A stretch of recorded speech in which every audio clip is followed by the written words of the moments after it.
I've been thinking a lot lately about something that feels a little uncomfortable to say out loud. But then again, that's what this podcast is about. That's why I record these episodes. It's to be honest. And it's that there's a version of me that actually helped me survive, right? A version of me that protected me, that made sense at one point in my life. But if I'm honest, it's not the version my kids need anymore. And that realization has been sitting with me for a while because when I really look back, a lot of who I became as a young man wasn't consciously chosen. It was absorbed, right? It was modeled. It was pieced together from what I saw, what I lacked, what I admired, and even what I feared becoming. And some of those things shaped me in powerful ways, but some of it doesn't get to stay. Some of it followed me into fatherhood, and now I'm realizing it doesn't belong here anymore. So in this episode, I want to talk about that. And not in a way that shames my younger self, not in a way that blames my father, but in a way that acknowledges something real, right? We inherit patterns, we try on identities, we adopt versions of masculinity just to feel safe, respected, strong. And at some point, especially when you become a father, you have to ask, is this still serving me? And more importantly, is this what my kids actually need from me? What I plan to do is walk through the kind of man I once thought I needed to be, what I absorbed growing up intentionally and unintentionally, and when I learned to hide how I felt, and the shift that's helping me become more complete, right? More comprehensive, more present. Because here's the truth, your kids don't need the version of you that survived, right? They need a version of you that's healed enough to stay. And just in case you're new here, my name is Andy. This is the Body of Work podcast. And what I like to say is, I'm not speaking from the finish line, I'm speaking from the middle, right? The messy middle where you're still unlearning, still learning, still making mistakes, but reflecting instead of reacting. I'm a father, husband, a man growing in real time. And this podcast is where I document that process. And not in a perfect way, but honestly. So let's talk about the version of me my kids don't need anymore. Because if I'm honest, the version of me that I'm talking about, the version that my kids don't need, he wasn't evil. He wasn't reckless. He was actually trying to do his best, right? He was trying to be strong, trying to be respected, trying not to be overlooked, trying not to feel small. But that version of me, he was built mostly from observation, not guidance, not intentional guidance. I don't remember my father sitting me down and teaching me what it means to be a man, right? Most of what I learned, I realized I absorbed. Like I watched, I interpreted, I filled in the blanks myself. And when you don't get clear instruction, you build your identity from fragments, right? Bits and pieces from here, moments from there, things you admired, things you feared becoming. And some of mine came from watching what I didn't want to become. Some of it came from pop culture, right? Fresh Prince was, with Will Smith, was a big one for me. That scene where, like Will's father, he leaves again, and he's standing there in the living room trying to laugh it off, trying to act, like tough and macho, and then he eventually breaks down. And then, the words he said, like, why doesn't he want me, man? Like that scene did something to me because underneath all that bravado, that macho, there was a boy who just wanted to feel chosen, who wanted to feel seen, who wanted to feel wanted. And I think a lot of men build their masculinity around not needing that anymore. So, what did I do? Like I built strength, I built independence, I built ambition. I built, I'll figure it out myself. I learned not to complain, not to burden others, not to put my weight on anyone else, to handle things, myself and do so internally. And on the outside, like that looks strong, right? But on the inside, it can get extremely lonely. And there was a version of me that believed vulnerability was risky, that wearing your heart on your sleeve makes you weak. The softer emotions, like sadness, fear, doubt, like those needed to kind of like stay hidden, stay under the covers. that being a provider meant almost, suppressing my needs and focusing on everyone else around me. That you earn respect by being this dominant figure, not by being open. And at different points in my life, I leaned into that. I even fell for some of the alpha narratives floating around online, believing that if I held back my emotions, I would maintain authority, that if I expressed too much, I'd lose respect. And the scary part is that it almost worked. People saw strength, right? They saw confidence. They saw, he's ambitious. But they didn't always really see me. And the more I became a father, the more I realized my kids don't need a version of me that's performing strength. They don't need a man who is always on, who, always composed, always holding it together. They don't need a man who looks strong, but on the inside he feels so alone. But they need a man who is whole, a man who can be firm and still be gentle, who can be strong and still be soft, who can lead and also admit when he's struggling, when he's wrong, who doesn't just protect them physically, but models what it looks like to be emotionally safe. Because performing strength keeps people impressed, yeah? But being whole, right? Showing the different sides is what keeps people connected. And that's the shift I've been basically sitting with. And when I really started exploring this more, like really started pulling at this thread, I had to ask myself a harder question, like, where did that version of me actually come from? Like the version that felt like it had to survive, the version that felt like it had to protect itself, because it's not like you wake up one day and consciously decide, this is the kind of man I'm going to be, fully closed off, fully protected. No, you absorb it. And when I look back at my childhood, a lot of what I learned about being a man was learned indirectly, like most, right? And I think that's true for a lot of men, especially around my age. It wasn't from intentional conversations. It wasn't from being sat down and being taught. It was from observing. And I want to say this carefully, because this isn't about blaming my father, right? But it's about being honest about my experience from my point of view. I remember growing up telling myself something very clearly. I used to say, my father has shown me everything I don't want to be. And yeah, I know, like that's a heavy sentence. And it's not me negating the good things, right? But when I say when he has shown me everything I don't want to be, it's true to how I felt at the time. I didn't want to be a man who chose silence over, communication and let anger do the talking instead. I didn't want to be a man who believed that because he worked, that exempted him from helping around the house. I didn't want to be a man who avoided accountability, who couldn't say, yeah, like I messed up, my bad. And here's the complicated part. Even when you decide what you don't want to become, those patterns, they still imprint on you, right? Because you're still learning masculinity in that environment. You're still learning this is what conflict looked like. This is how men handle emotion. This is how authority behaves. This is what distance feels like. And even if you reject it, it still shapes you. It shaped how I saw strength. It shaped how I saw vulnerability. It shaped how I saw marriage. It shaped how I saw leadership. And then outside my home, I picked up other influences, right?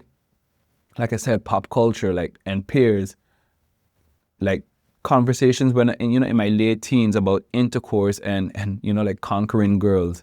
The idea that masculinity was about proving yourself. I remember when I moved from St. Martin to the Netherlands, I set this goal to, lose my V card, right? Not because I felt ready, not because it meant something meaningful to me, but purely because I didn't want to be the only one who hadn't, to make it seem like something was wrong with me because I still had it. But that wasn't confidence. That was a picture perfect example of insecurity disguised as masculinity. And later on, when voices online started preaching like alpha dominance, be the alpha male, There's that preaching emotional suppression, never show weakness. I absorb some of that too. Because if no one gives you a grounded definition of manhood, what to look for, what to model, you'll grab whatever ideas sound powerful, whatever sounds cool, even if it's incomplete, even if it's rooted in fear. And when I look back now, I can see that so much of that version of me was built around protection. Protecting myself from rejection, from feeling chosen, from not feeling enough. But here's the truth that hit me once I became a father. My kids don't need me to be protected from my emotions. They need me to be honest. They don't need, dominance. They need like steadiness. They don't need intimidation. They need to feel safe. And safety doesn't come from silence, right? It comes from being present, from presence. And if I'm being really honest, I don't think the moment I learned to hide how I felt was loud or dramatic, right? It was very subtle. And I think it really started when I moved to the Netherlands, because when I left St. Martin, I wasn't just moving countries. I was leaving everything that was familiar to me. My mom, my dad, my uncles, aunts, cousins, grandma, everything that had shaped me up to that point. And I was stepping into independence. And I remember very clearly not wanting to give anyone, especially my mother, the impression that I couldn't handle it. She worries a lot. She's very protective. And I didn't want to add to that. So instead of sharing when I struggled, instead of saying when I felt lonely, confused, like overwhelmed, I kept it all to myself. And if I'm honest, that wasn't completely new behavior. I mean, again, like communication wasn't something we practiced intentionally in my household. We didn't sit down and talk through emotions. We didn't unpack things like out loud. So my default wasn't necessarily strange. It was familiar territory, actually. Keep it in, handle it yourself. And I didn't hide my feelings because I didn't have them. I hid them because I didn't want to be a burden. And that belief right there, like not wanting to be a burden, like that's a dangerous belief. Because once you decide, I don't want to be a burden to anyone, you slowly start carrying everything alone. I remember one day walking through Amsterdam. I can't even remember the exact trigger anymore, but I remember feeling deeply, deeply depressed. Like it was heavy. I felt hopeless. Like everything was weighing on me at once. And what hits me now, looking back at that moment, is that I didn't feel like I could call my parents about it. Not my mom, because I didn't want her to worry, and not my dad, because emotionally, I didn't feel connected enough to go there with him. So I carried it like quietly, alone. And when you carry enough things like that, you become the kind of man who appears strong on the outside, but feels so isolated on the inside. And I think that's when the shift really happened for me. That internal voice that says, handle it yourself. Don't make it bigger than it is. Other people have their own problems. At the time, that felt, like I was being mature thinking that way. It felt like I was being responsible. It felt like, like this is me being tough. This is me strengthening up. But looking back now, I can see something different. What I internalized wasn't strength. It was isolation. And here's why that matters now as a father. If I don't become aware of that pattern, I pass it down, because our kids don't just inherit our strengths, they inherit our silence too. And I don't want my son, growing up believing that being a man means carrying everything alone. I don't want my daughter growing up thinking that the men in her life won't open up, right? So if that younger version of me learned to survive by hiding, then this version of me has to learn to lead by opening up. And this is where something really shifted for me. Last year, when I was first building out what would eventually become the Soil mentorship program idea, I gave myself a set of prompts, not for content, not to post, not for glamour, but for me. And one of them was simple, but uncomfortable at the same time. And the prompt was, what kind of father and man do I want to be? And when I was going through these prompts, and this one specifically, I forced myself to answer it honestly, right? Not in a performative way, not in a motivational Instagram quote type of way, but in a raw, authentic way. And what came out surprised me, because underneath all the ambition, all the desire to be respected, all the wanting to be strong, I realized something very clear. I want to be the kind of man my son says, if I can be half the man my dad was, then I know I'm doing something right. And I want to be the kind of father my daughter uses almost as a measuring stick when she chooses a partner. And that's not ego, right? It's not me trying to put myself on some pedestal. For me, that's responsibility. Because if I want that outcome, then I have to embody the traits that makes that possible. And when I wrote it out, it wasn't about dominance. It wasn't about alpha energy. It wasn't about being a man that never cries.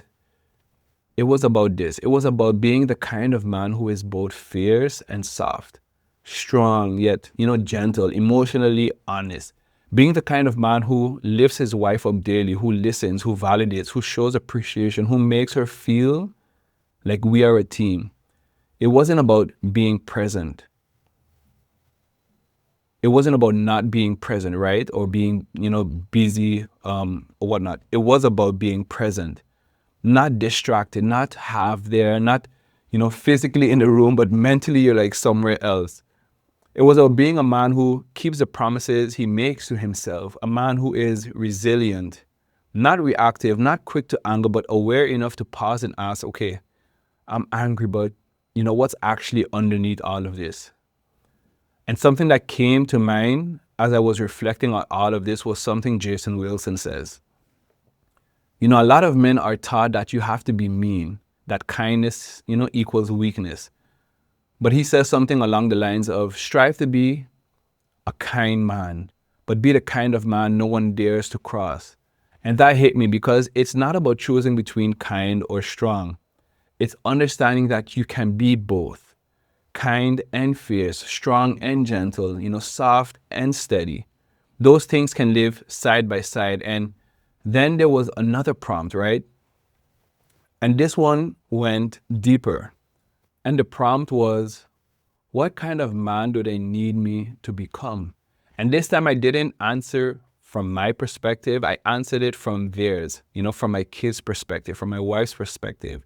And that changed everything because from their perspective, they don't need a hyper, optimized version of me. They don't need an emotionally tough, armored version of me. They need a dad who plays with them, a dad who shows up to their sports, who listens when they speak, who gives them, tight hugs, who makes them feel safe. And then I did the same again from my wife's perspective. And what came up was, it was clear, she doesn't need dominance. She needs compassion. She needs partnership. She needs someone who works on himself, not because he hates himself, but because he values family enough to grow. And that's when it clicked for me. The version of me that survived is not the version they need. They don't need the protected one. They need the complete one, the steady one, the reliable one, the self-aware one, the man who is willing to unlearn what no longer serves him and learn what the moment demands. And I think this is where I want to land this, right? Because like I know I've shared a lot about my story, about the older version of me, the version that felt like he had to survive, the version that felt like he had to protect. And I want to make something very clear. That version of you, if you see similarities in my story, that version of you is not evil. He's not broken. He's not, weak. He was doing the best he could with what he knew at the time, with what he absorbed at the time, with what he was shown. And that deserves compassion. Like I always speak about compassion. And at the same time, if you know better now, it becomes your responsibility to do better.